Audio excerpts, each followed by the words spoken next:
أعوذ بالله من الشيطان الرجيم.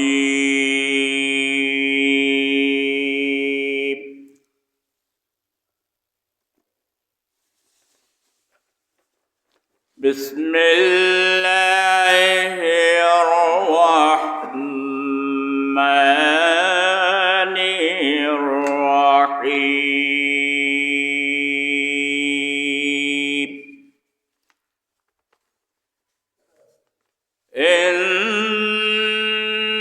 إنما يعمر مساجد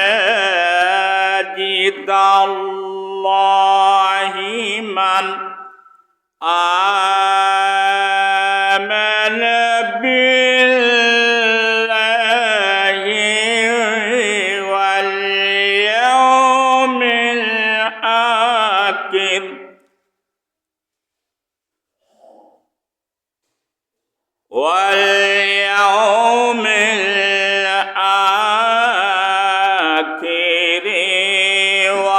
وأقام الصلاة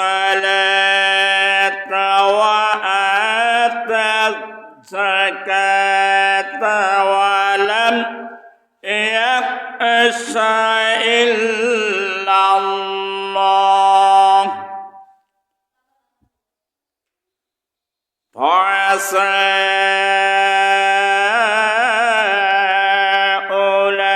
أولئك أن يكونوا من المهتدين.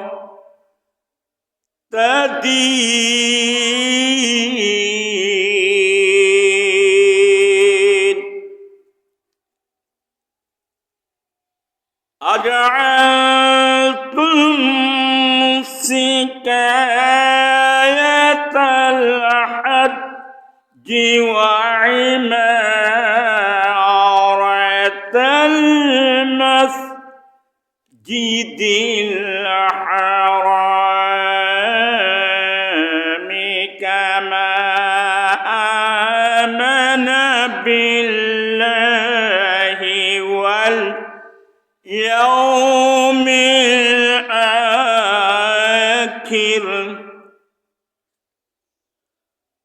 وجاهد في سبيل الله لا يستوون عند الله والله لا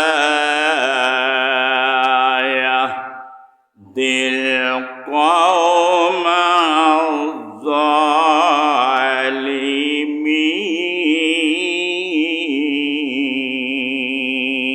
الظالمين. صدق الله العظيم. وعن أبي هريرة رضي الله تعالى عنه أن رسول الله صلى الله عليه وسلم قال أحب البلاد إلى الله مساجدها وأبغض البلاد إلى الله أسواقها. رواه البخاري ومسلم. إن الله وملائكته يصلون على النبي يا أيها الذين آمنوا صلوا عليه وسلموا تسليما. اللهم صل على مولانا محمد وعلى آل سيدنا حبيبنا محمد.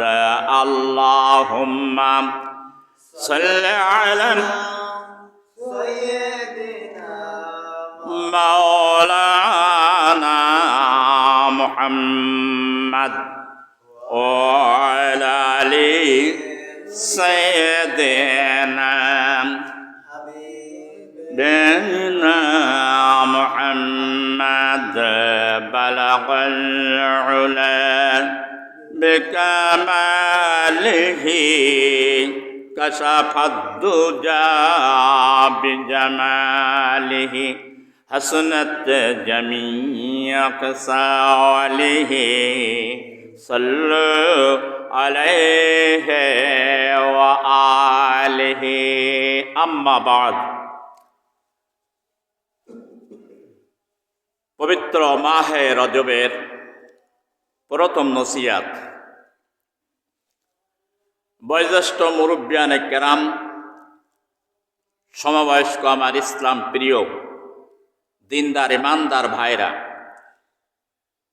গৃহে কর্মে অবস্থানরত আমার সম্মানিতা মা ও বোনেরা ও আমার স্নেহ ভাজন কচি ও কাছারা, আসসালামু আলাইকুম ওয়া রাহমাতুল্লাহি ওয়া বারাকাতুহু। মহান আল্লাহ তাবারক তাআলা জাল্লে শানুহুর দরবারে লাখ কোটি কালিমাতুশ শুকর আদায় করছি যে মহান আল্লাহ রাব্বুল আলামিন এই শৈত প্রবাহর মধ্যে জুমার দিনে আল্লাহ সুবহানাহু ওয়া তাআলা দুনিয়ার সমস্ত কর্মকে স্থগিত করে আসমানের নিচে জমিনের উপর সবচাইতে উচ্চ মর্যাদার জায়গায় বসার তৌফিক দিয়েছেন। মহাগ্রন্থ কোরআনে কারিম পৃথিবীর শ্রেষ্ঠ জ্ঞানের ভাণ্ডার। কোরআনে কারিম থেকে তেলাওয়াত করার এবং শোনার যে তৌফিক দান করেছেন। বিশ্বের সর্বশ্রেষ্ঠ আদর্শ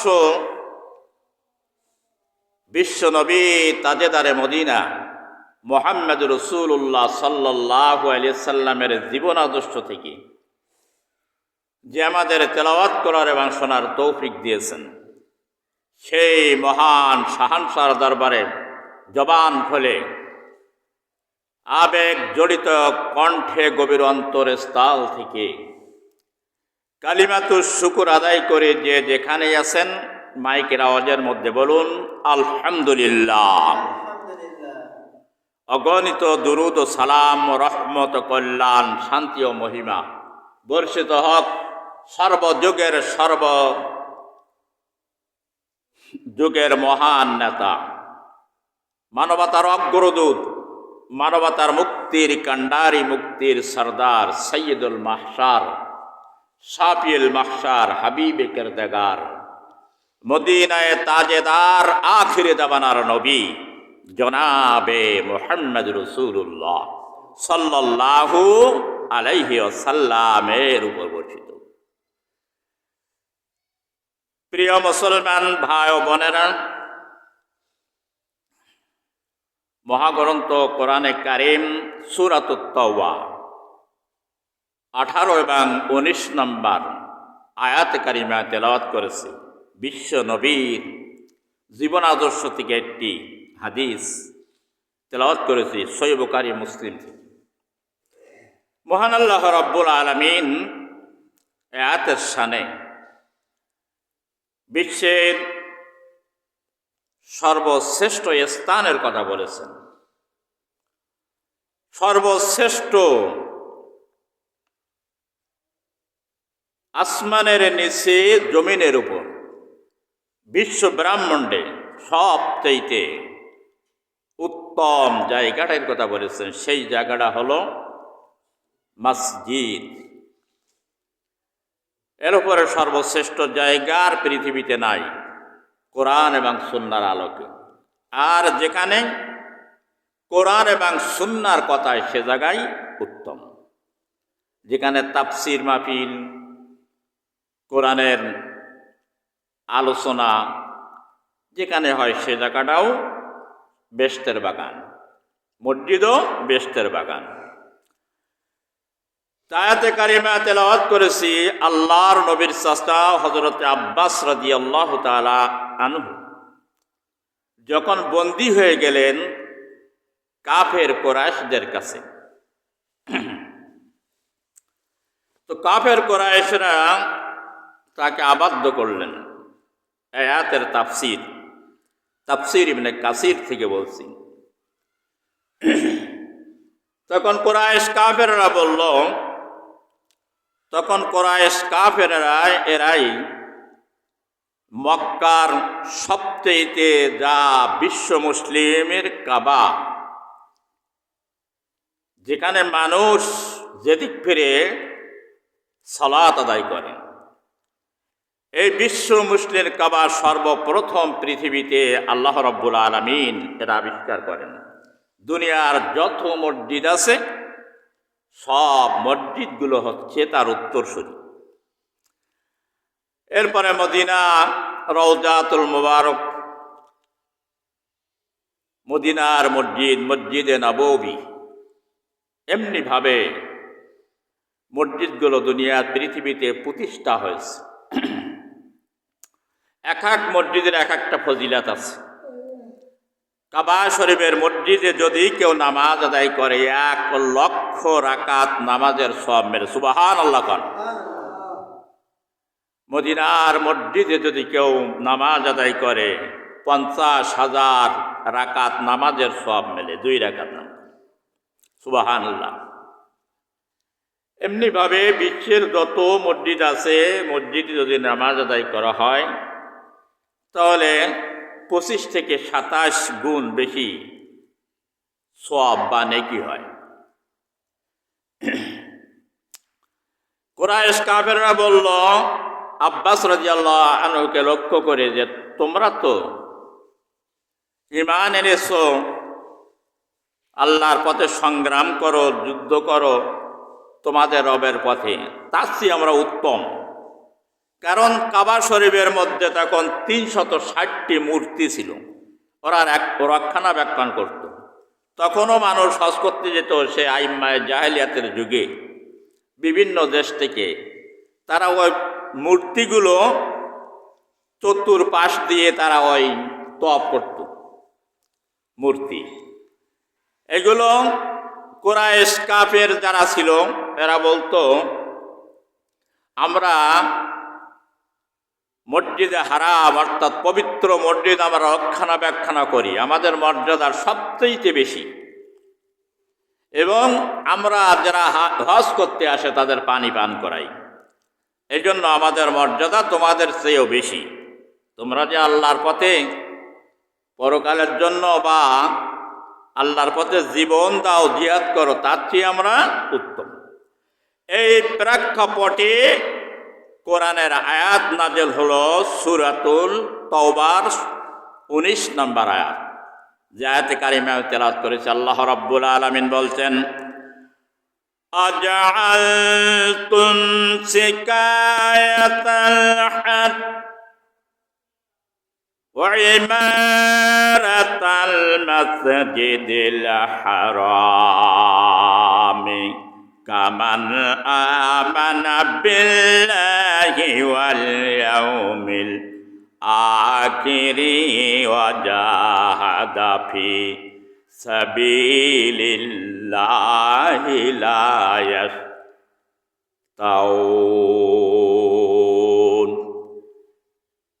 ইনদাল্লাহি ওয়াল্লাহু লা ইয়াহদিল কওমাজ জালিমিন। আমার আল্লাহ রাব্বুল আলামিন বলেন,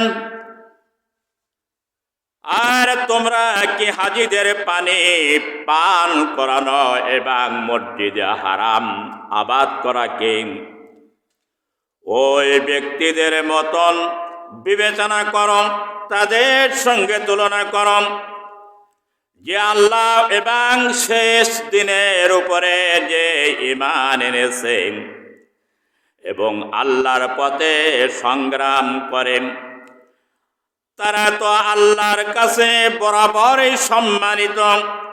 মর্যাদা সম্পন্ন এবং আল্লাহর কাছে তারা হচ্ছে সবচাইতে উত্তম। আর আল্লাহ রাব্বুল আলামিন জালেম সম্প্রদায়কে কখনো পথ প্রদর্শন করেন না। চিৎকার মেরে বলেন নাউজুবিল্লাহ। আল্লাহ বুঝালেন, তোমরা তো অহংকার করছো যেই কাবা শরীফের 360টি মূর্তি, সেই কাবা তারা রক্ষণাবেক্ষণা করে, আর যারা মূর্তি তপ করতে যায় ওরা তো মুশরিক, তো ওদেরকে পানি পান করায়, তো গর্ব করছে তোমরা যারা আল্লাহর পথে সংগ্রাম করো, জিহাদ করো, পরকালে ঈমান এনেছো, তার চেয়ে আমরা উত্তম, আমাদের চেয়ে উত্তম আমল আর কারণ নাই। আমার আল্লাহ কয় যে না, যারা আল্লাহর প্রতি ঈমান এনেছে এবং পরকালের প্রতি যারা ঈমান এনেছে, আল্লাহর পথে যারা সংগ্রাম যারা করে, তারা তোমাদের চেয়ে উত্তম, তোমরা তাদের সমতুল্য নয়, তাদের সঙ্গে তুলনা হয় না। সুতরাং এই জালেমদেরকে আমি হেদায়েত প্রদর্শন করি না, হেদায়েতের পথ আমি দেখাই না। তাহলে আল্লাহ এখানে সাক্ষী দিলেন যে এখানে রক্ষণাবেক্ষণ করা মুশরিকদেরকে তার চেয়ে উত্তম হলো কি আল্লাহর পথে সংগ্রাম করা, আল্লাহর প্রতি ঈমান আনা, আল্লাহর পথে জিহাদ করা, আত্মনিয়োগ করা। মসজিদের মর্তবা সম্পর্কে আল্লাহ সুবহানাহু ওয়া তাআলা বলছেন, শুনে রাখো, আন আবি হুরায়রা রাদিয়াল্লাহু তাআলা قال قال رسول الله صلى الله عليه وسلم أحب البلاد إلى الله مساجدها وأحب البلاد إلى الله أسواقها। সহিহ বুখারী মুসলিমের হাদিস। সহিহ বুখারীর হাদিস হচ্ছে 1560 নম্বর হাদিস আমি তেলাওয়াত করলাম, এবং মুসলিম শরীফের মিশকাত শরীফের 696 নম্বর হাদিস, ইবনে হিব্বানের 1600 নম্বর হাদিস আমি তেলাওয়াত করলাম। আমার আল্লাহ রাব্বুল আলামিন বলছেন, এই পৃথিবীতে যত জায়গা আছে সব জায়গার চেয়ে মসজিদগুলো হচ্ছে সবচেয়ে উত্তম জায়গা। চিৎকার মেরে বলেন সুবহানাল্লাহ। আপনি যত উত্তম ভিআইপি জায়গায় যান না কেন পৃথিবীতে, সেই জায়গাগুলো উত্তম নাই।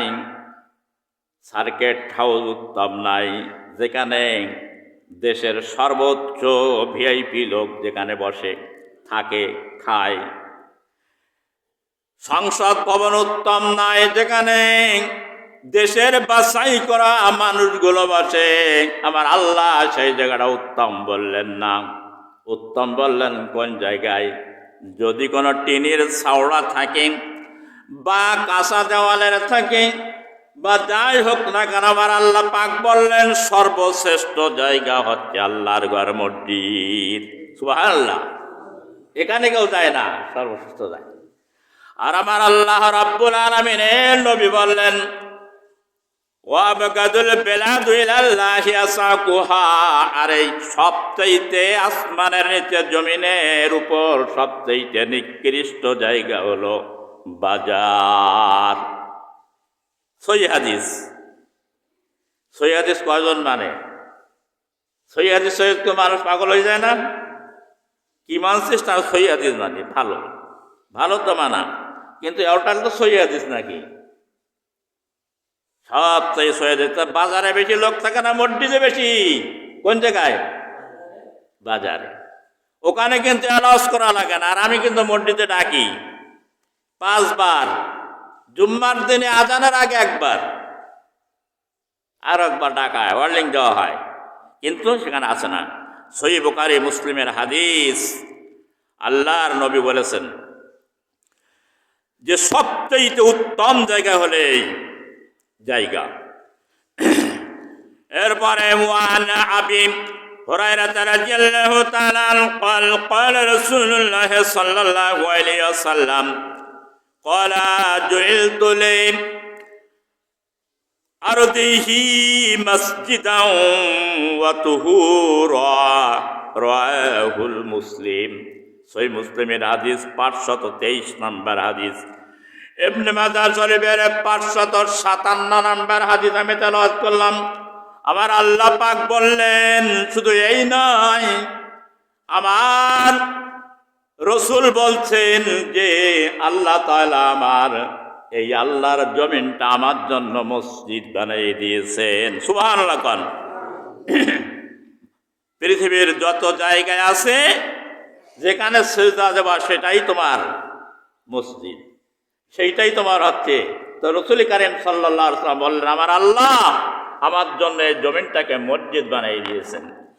2 জায়গায় নামাজ আদায় করা যাবে না, গোসলখানায় আর কবরস্থানে। আর 7 জায়গায় বলা হয়েছে, অনেক বিস্তারিত কথা, এখন বলবো না। কবি বলছেন, সুদজু দাস রহমাতুল লিল আলামিন, মসজিদে ওষুধ আমারো এ জমিন। তাম দুনিয়াটাই হলো জমিনটাই মসজিদ। কবি বলছেন, যেখানে তুমি সিজদা দেবা, জামাত সহকারে যেখানে নামাজ আদায় করবা, সেখানেই তোমার মসজিদ। এই জন্য জামাতের সঙ্গে নামাজ আদায় করা এটা বাধ্যতামূলক, সুন্নতে মুআক্কাদা, মতান্তর ওয়াজিব করে দিয়েছেন। ফরজের কাছাকাছি জামাতের সঙ্গে নামাজ আদায় করা। এরপরে আল্লাহ রাব্বুল আলামিনের নবী বলছেন, আন্না উসমান আবিন আফফান রাদিয়াল্লাহু তাআলা قال سمعت رسول الله صلى الله عليه وسلم يقول من بنى مسجدا لله بنى الله له في الجنة مثله। বুখারী শরীফের সহিহ হাদিস 450 নম্বর হাদিস, 437 নম্বর হাদিস, মুসলিম শরীফের 1218 নম্বর হাদিস আমি তেলাওয়াত করলাম, এবং 1076 নম্বর হাদিস, 1077 নম্বর হাদিস, এবং তিরমিজি শরীফের 318 নম্বর হাদিস তেলাওয়াত করলাম। হযরত ওসমান রাদিয়াল্লাহু তাআলা আনহু বর্ণনা করেছেন, বিশ্ব নবী বলেছেন, কেউ যদি একটা মসজিদ যদি বানায়, তাহলে আমি আল্লাহ তার জন্য জান্নাতের ভিতরে একটি মাকাম তার জন্য আমি নির্মাণ করি। চিৎকার মেরে বলেন সুবহানাল্লাহ। কেউ যদি একটি টিলার মতন মসজিদ যদি বানায়, আমার আল্লাহর নবীর সহিহ হাদিস হচ্ছে যে আল্লাহ তাআলা তার জন্য জান্নাতের মধ্যে একটি রুম, কামরা, অট্টালিকা নির্মাণ করে রাখেন, যদি ইমানের সঙ্গে হালাল পয়সা দিয়ে যদি তৈরি করে, সহযোগিতা করে। মসজিদের মর্তবা অনেক বেশি। বেশি হলে কী হবে? নবীজির হাদিস হলে কী হবে? আমরা তো মানুষ তো ভালো না, আমাদের ভিতরে তো কলিজা ইমান কম, ইমান আছে কিন্তু কম, যার কারণে সব জায়গায় আমরা খরচ করি, সময় দেই, মসজিদে সময় দেই না, আর মসজিদের পিছনে টাকা খরচ করতে চাই না, যতই ওয়াজ করি। কিন্তু দুনিয়ায় যদি সবচেয়ে একটা এসি বাড়ি তৈরি করে 3 তলা 4 তলা, তার কোনো ফায়দা নাই, তার প্রত্যেকটা ইটের হিসাব দিতে হবে। তার কারণে আল্লাহর নবীর এক সাহাবীর অট্টালিকা ছিল একতলা সেই যুগে। আল্লাহর নবী সেই সাহাবীর সালামেরও জবাব দেয় নাই যত সময় না ভেঙেছে। বিশ্ব নবীর কি কোনো অট্টালিকা ছিল নাকি? খেজুরি পাতার একটা চট আর খেজুরি পাতার মসজিদ ছিল। সাহাবীদেরও তাই, অট্টালিকা ছিল না। আজকের যুগের মুসলমানের পূর্তির যুগে তার গাদ্দারি, যে যত বাড়ি বানাতে পারে টাইলস দিয়ে এসি দিয়ে সুন্দর করে বানায়। কয় নবীর যুগে তো ছিল না ইট টিট, নবীর যুগে স্বর্ণ দিয়ে মসজিদ বানাতে পারতেন, স্বর্ণ দিয়েই ঘর তৈরি করতে পারতেন। আল্লাহ পাক বলেছিলেন রসুলকে, রসুল আপনি হতে চান অহুদ পাহাড়কে আপনার জন্য সোনায় পরিণত করে দেবো। সুবহানাল্লাহ কোন পারতেন না? হাত তুললে তো কবুল হয়ে যেত। উম্মতকে সাবধান করে দিয়েছেন, হুঁশিয়ার করে দিয়েছেন, ও আমার উম্মতেরা এমন একটা জগৎ আসবে, রাকালেরা অট্টালিকার মালিক হবে, সমাজের মূর্খ মানুষ নেতা হবে, সম্মানী মানুষের মান থাকবে না, আলেম ওলামার তাজিম থাকবে না, বয়োজ্যেষ্ঠদের শ্রদ্ধা করবে না, ছোটদেরকে স্নেহ করবে না, অর্থের প্রতিযোগিতা হবে। এমন একটা যুগ সামনে আসছে। সেই যুগ আসছে না, নেই, এসে গেছে না, নেই, আসবে এখনো দেরি এত নেই, আরো আসবে, আরো সামনে দেখতে হবে। আল্লাহর বান্দারা শুনে রাখুন, সকাল এবং সন্ধ্যায় যদি সেই মসজিদে যদি কেউ প্রবেশ করে, তার মহল্লার মসজিদে, আল্লাহর নবী বলেছেন প্রত্যেকটা মহল্লায় মসজিদ বানাও, কিন্তু প্রতিযোগিতা করো না, অহংকার করো না, গৌরব করো না মসজিদ নিয়ে। কারে খাদ্য তো সুসজ্জিত করে অহংকার করো না যে এত টাকা খরচ করে মসজিদ বানাইছি, আর এরকম বানাতে পারবে না, এই অহংকার করো না। মসজিদে ঢোকো, কাল মসজিদে ঢোকার লাভটা কি শুনে রাখো। আন আবি হুরায়রা রাদিয়াল্লাহু তাআলা আনিন নবী সাল্লাল্লাহু আলাইহি ওয়াসাল্লাম ক্বালা মান গাদা ইলাল মাসজিদি ওয়াল আরাহা আদাল্লাহু লাহু নুজুলাম মিন নুজুলিল জান্নাতি কাআন্নামা গাদা আওরাহা। সহিহ বুখারীর হাদিস 662 নাম্বার হাদিস আমি তেলাওয়াত করলাম। মুসলিম শরীফের সহিহ হাদিস 669 নাম্বার হাদিস। আমার আল্লাহর নবী বলেন, হযরতে আবু হুরায়রা হাদিসটা বর্ণনা করেছেন, যদি কোনো ব্যক্তি সকাল বা সন্ধ্যায় যদি মসজিদে যাতায়াত যদি করে, তাহলে আল্লাহ তার জন্য মেহমানদারি করেন। ওরা হলো আল্লাহর মেহমানদারি, আর বেহেশতে তার জন্য মেহমানদারির সরঞ্জাম, নাস্তা আপ্যায়নের জন্য ফেরেশতাদেরকে অর্ডার দেন, হুর গেলেমানকে ওর জন্য জান্নাতের ভিতরে নাস্তা তৈরি করো, ওর আপ্যায়নের জন্য জান্নাতকে সুসজ্জিত করো। চিৎকার মেরে বলেন সুবহানাল্লাহ। আল্লাহ ব্যবস্থা করে রাখেন। সহিহ বুখারী বা মুসলিমের হাদিস। আমরা তো সকাল সন্ধ্যায় মসজিদে আসি না, আসতে চাই না, সকাল সন্ধ্যা বাজারে বসে থাকতে চাই, কিন্তু মসজিদে ঢুকতে চাই না।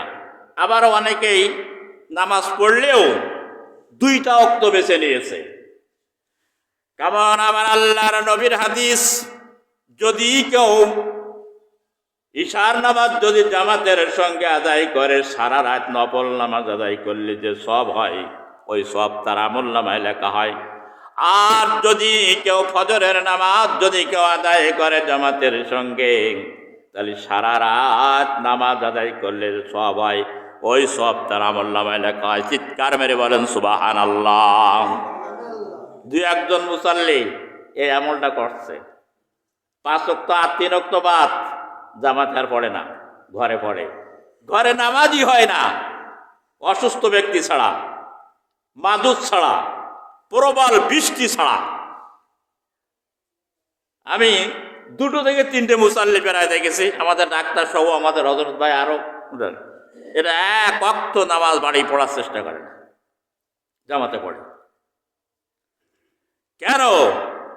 জামাতে নামাজ রসুলের শেষ নামাজটা হামাগুড়ি দিয়ে পড়ে গেছে, আর তুমি সেই নবীর উম্মত বলে দাবি করো। কবরে নামাবার সময় তোমার বলতে হবে মিল্লাতা বিসমিল্লাহ মিল্লাতা রাসূলিল্লাহ। তার অর্থ কি? যে রসুলের তরিকায় তোমাকে কবরে নামাই দেওয়া হলো, তুমি কি রসুলের তরিকায় চলেছো? রসুলের তরিকায় নামাজ পড়েছো?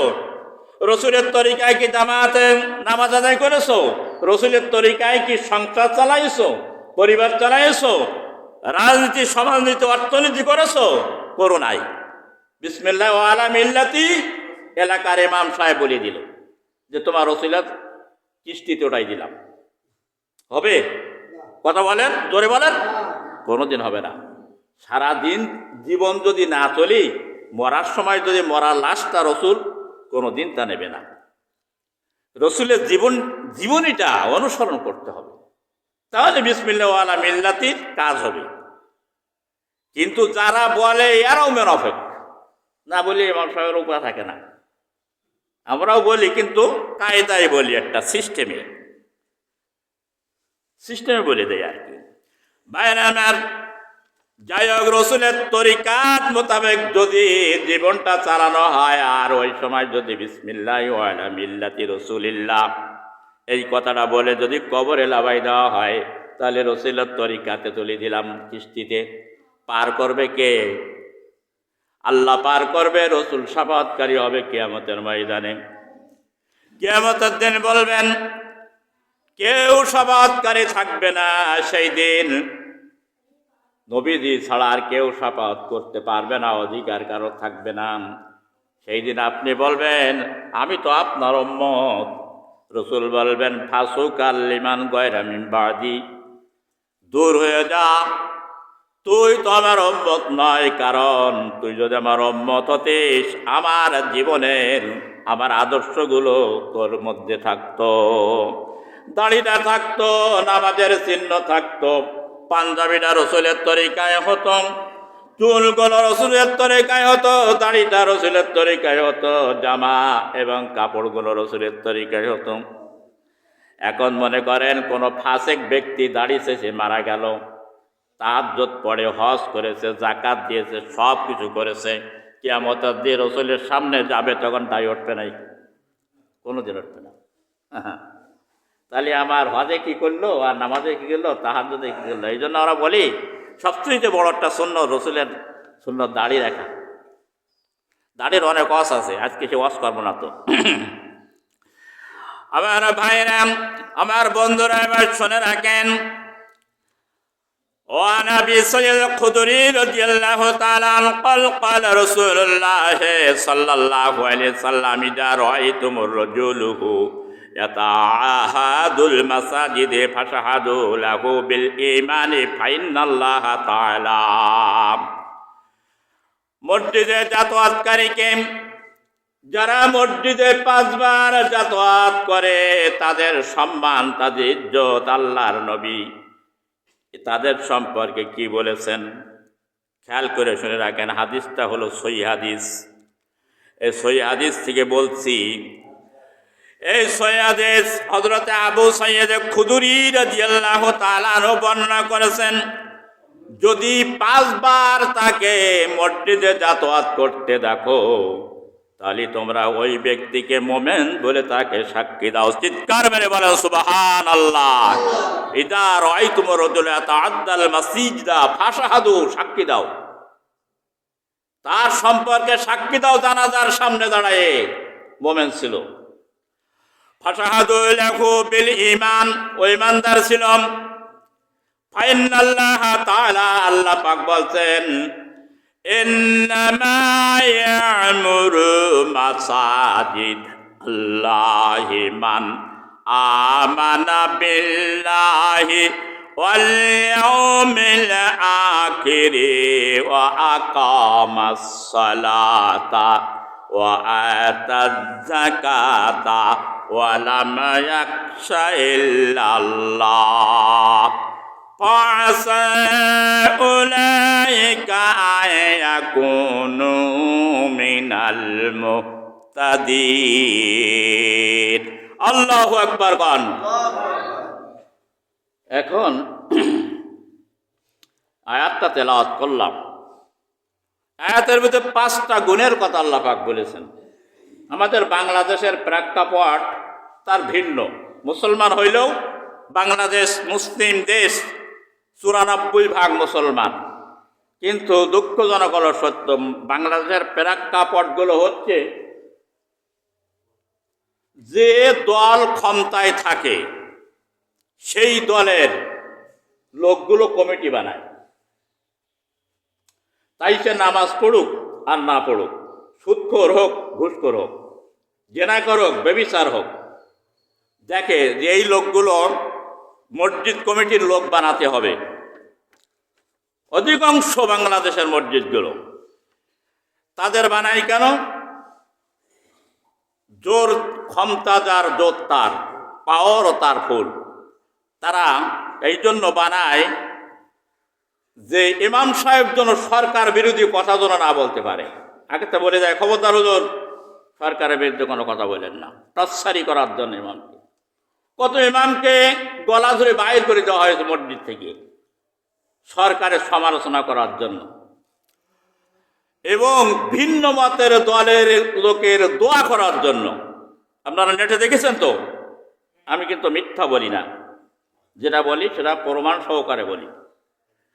ভিন্ন মতের দলের দোয়া করার কারণে, মসজিদে ইমাম সাহেবের টর্চারি করার কারণে দলীয় লোক বেনামাজি মসজিদে আসুক আর না আসুক, সুদখোর হোক আর ঘুষখোর হোক, মোষ আছে দাড়ি নাই, এইরকম লোকের মসজিদ কমিটি বানানো আছে। এক জায়গায় দেখা গেল এক মসজিদে এক মহিলার কমিটি বানানো হয়েছে, কারণ মহিলা খুব ধনসম্পদওয়ালা। এই কারণে কোনো মহিলা নবী হয়নি, রসুলও হয় নাই, ইমামও হয় নাই, কিন্তু মসজিদের কমিটি বানানো হয়েছে এই কারণে যে ওটা তো নিজেদের ব্যক্তিগত ব্যাপার, মহিলাকে বানিয়েছে, মহিলা কমিটি থাকবে, টাকা পয়সা দেবে, এই কারণে। আর আমার আল্লাহ কি কয় শোনেন, মসজিদ টর্চারি করার জন্য। আমি আজকে 39 বছর ইমামতি করি,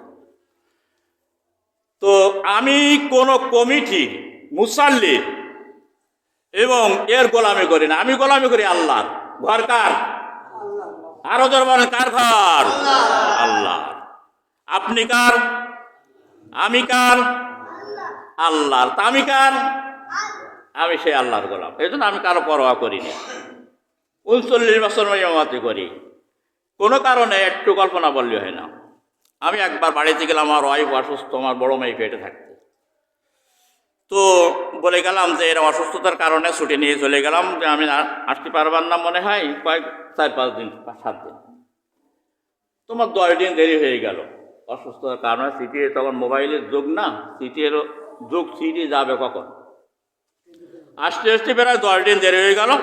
লাভলাম বাসের থেকে, সেক্রেটারির সঙ্গে দেখা হয়ে গেল, সালাম দিলাম, বলছে আপনার রিজিক শেষ, চাকরিও নেই।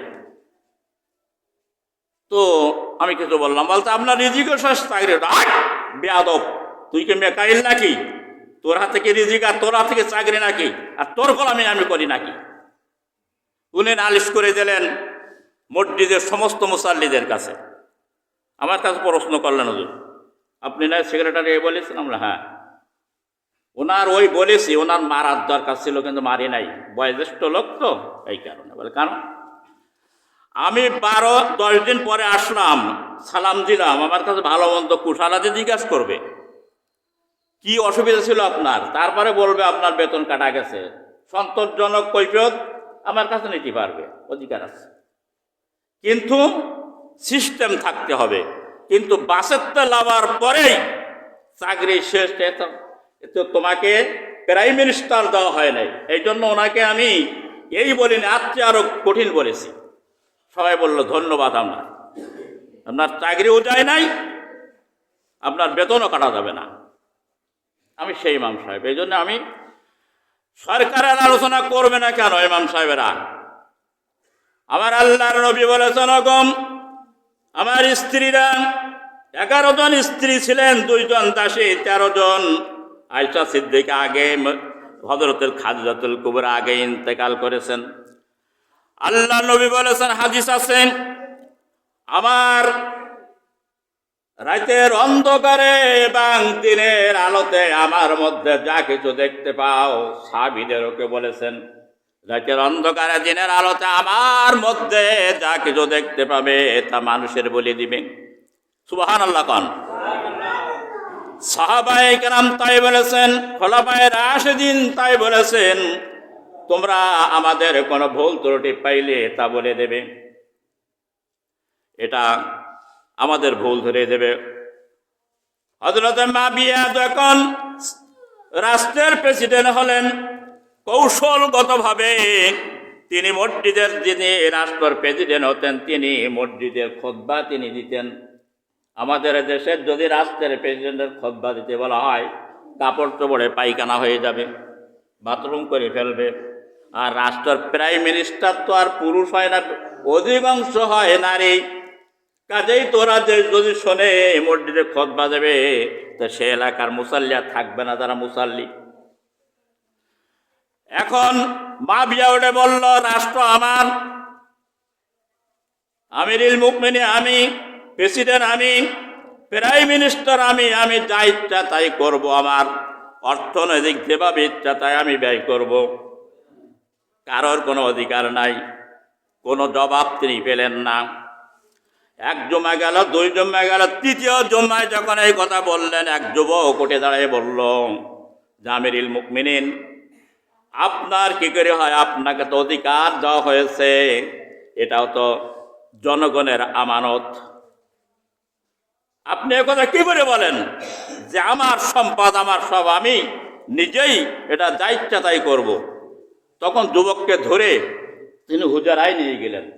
তখন সকলে মনে করলো মনে হয় হত্যা করে দেবে। মাবিয়া দুশ্চরিত্রের মতন ছিল একটু। তো বলল, যুবক, আজকে তুমি আমাকে রক্ষা করলে, তার কারণ আমি তো ভয় পাচ্ছিলাম এই কথা যে আমি একজন রাষ্ট্রের প্রেসিডেন্ট, আমি যা ইচ্ছা তাই করব, তা জনগণ কিছু বলবে না, তা হবে না। তাই কি হয়, জনগণের কাছে হিসাব দিতে হবে, আমার কথাগুলো সব জনগণের কাছে বলে দাও, বলে দিতে হবে। তো তোমাকে অশেষ ধন্যবাদ, এই জন্য তোমাকে বিশেষ মর্যাদা দেওয়ার জন্য আমি এখানে নিয়ে এসেছি। আমাদের দেশে যারা রাষ্ট্রপ্রধান হয় তাদের আলোচনা করা যাবে না। কেন করা যাবে না? করলেই সেই মামতে তারা থাকবে না। এইভাবে বাংলাদেশের প্রেক্ষাপটের অনেক কিন্তু দৃষ্টান্ত আছে, সময়ের অভাবে বলবো না। তার কারণ রাষ্ট্রের প্রেসিডেন্টের যত আলোচনা করা হবে ততই তার জন্য সুবিধা হবে, যত জনপ্রিয়তা হবে, সে তত সংশোধন হয়ে যাবে। আর যে ইমাম সাহেব এই খুতবা থেকে মসজিদের খুতবায়, মসজিদের এই যে মেম্বার, এটা বিশ্ব নবীর মেম্বার, বিশ্ব নবীর তৈরি মেম্বার, হযরত আবু বকর, হযরত ওমর, হযরত ওসমান, হযরত আলী, খোলাফায়ে রাশিদিন এখানে বসে রাষ্ট্রের তিনি এখান থেকে পরামর্শ দিয়েছেন। এখানে বসে যদি কোনো ইমাম যদি সাদাকে সাদা না বলতে পারেন, কালোকে কালো না বলতে পারে, ওই ইমামের পিছনে কঠিন কালো নামাজ হবে না। মুফতির ফতোয়া নিয়ে আসেন, চিৎকার মেরে বলেন নাউজুবিল্লাহ। হক কথা বলতে হবে। ওমা নাজলামু মিম্মান কাতামা শাহাদাতান ইনদাহু, সূরাতুল বাকারার 140 নম্বর আয়াত। আমার আল্লাহ পাক বলছেন, যারা সত্যকে জানার পরে যারা তা গোপন করে কারোর ভয় বা মানুষের ভয়ে বা নেতার ভয়ে বা সরকারের ভয়ে, তো ওরতে বড় জালেম আর কেউ হতে পারে না। চিৎকার মেরে বলেন নাউজুবিল্লাহ। কোনো কথা কি গোপন করা যাবে? সত্যকে গোপন করা যাবে? কোনোদিন না। হক কথা বলতে হবে, যাই হোক না কেন। সবাই বাংলাদেশে যদি আজকে সাদাকে সাদা আর কালোকে কালো বলতো, সত্যকে সত্য, মিথ্যাকে মিথ্যা, অন্যায়কে অন্যায়, ন্যায়কে ন্যায়, সরকারের অন্যায়কে অন্যায় বলতে হবে, প্রতিনিধি নেতা তার যত অপরাধ তা অপরাধ বলে বলতে হবে, তার যে ভালো কাজ সেটা ভালোই বলতেই হবে, ভালোকে গোপন করতে পারবে না, আর তার অন্যায়কে প্রশ্রয় দিতে পারবে না, গোপন করতে পারবে না। এটাই হচ্ছে অধিকার। এই জন্য এই মসজিদ তৈরি করা হয়েছে। যদি এখানে বসে সেই হক কথা যদি কেউ বলতে পারে, সেইটি হবে ইমাম। কালকে আমাদের ময়দানে তার মুসাল্লি তার পেছনে হাঁটবে, আর তাহলে ইমাম আগে যাবে জাহান্নামে। ভাইরা আমার, এই জন্য সত্য কথা বলতে হলে আমার আল্লাহ পাক বলতেন, শোনেন, মসজিদ সংরক্ষণ যারা করবে, মসজিদের মুতাল্লি, মসজিদ